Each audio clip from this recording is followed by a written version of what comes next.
Hi, PGA Tour golf coach Randy Joyner here with this week's The Truth About the Lies golf instruction tip. We're standing here on the chipping green, and this is where a lot of the money's made between this and putting, and this is where players of all ability levels typically struggle. This little shot you have where you've come up short on a par 3 or par 4, or it's this eagle chip on a par 5 where you've gotten close into, but you struggle with it. And there's a tremendous amount of golf instruction out there right now on Instagram and YouTube talking about chipping and the short game. And there are really two different camps that instruction is living in. The two camps are, do I need to use the back of the club, the sole of the club, and use the bounce to bounce the club into the ball, or do I use the leading edge and strike the ball first in more of a steeping action? They're both kind of versatile and you can use both, but I'm going to tell you what the best in the world do and how tour players, again, keep this simple. I'll be coming up hot for a minute. Everybody know the don't be fun.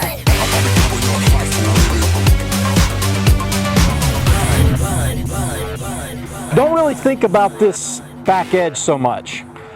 The best chippers you'll see use the leading edge more. Think of Scotty Scheffler, Jordan Spieth, probably the two best chippers on tour day in and day out, and they use the leading edge. They're striking down on their chips. What you guys are typically trying to do is you're helping the ball up too much, using the back of the club, much like you'd be in a bunker. This is a totally different shot. Here's the other thing. Most of you take a club with way too much loft. So in this case, I've got a 52 degree. I probably don't have more than 15 yards here, but this 52 degrees got less loft. If you think back to Seve Ballesteros, who was a great short game player, Seve never used a club with more loft than 53 degrees. You don't need it. So you think about all those short game shots, he wasn't using a lot of loft. So how do you play this shot? You can lean the shaft a little, and then again, like we've talked about in previous videos, it's all a right arm shot. You're basically tossing it. So your right arm is tossing it, but you'd never want to hit this shot really higher than about knee high. So I'm trying to keep the trajectory really low. That's the trick, and that's what you'll see on television. So I'll hit one here.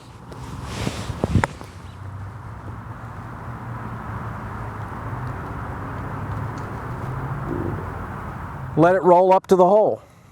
So again, players try to hit these shots too high. I've got a lot less loft here, so I'm going to pitch the ball. I'm going to strike down on it. So what I'm doing, ball's very much in the middle of my stance. The feet are no more than a club head width apart.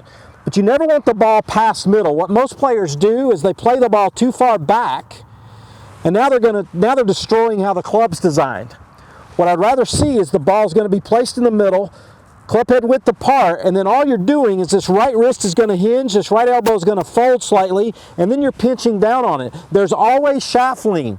You're never trying to scoop this ball up in the air, which is where most of you struggle. Tour players are always striking down on it. Again, you're thinking of Scotty Scheffler or Jordan Spieth when they hit these shots, and you're just pinching down on it. That's what spins the ball, checks, and rolls right up by the hole.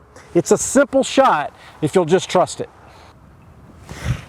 And what you'll find is that the ball will actually, with less loft, actually spin more. That ball's got a chance to go in. You see, it's really easy. I'm not putting a lot of effort in it.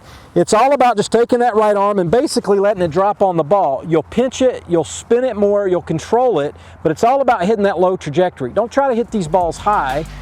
Your scores will go down a lot more the lower you keep the ball flight. So don't forget to log on and subscribe to our Truth About the Lies, what tour players are actually doing golf instruction series.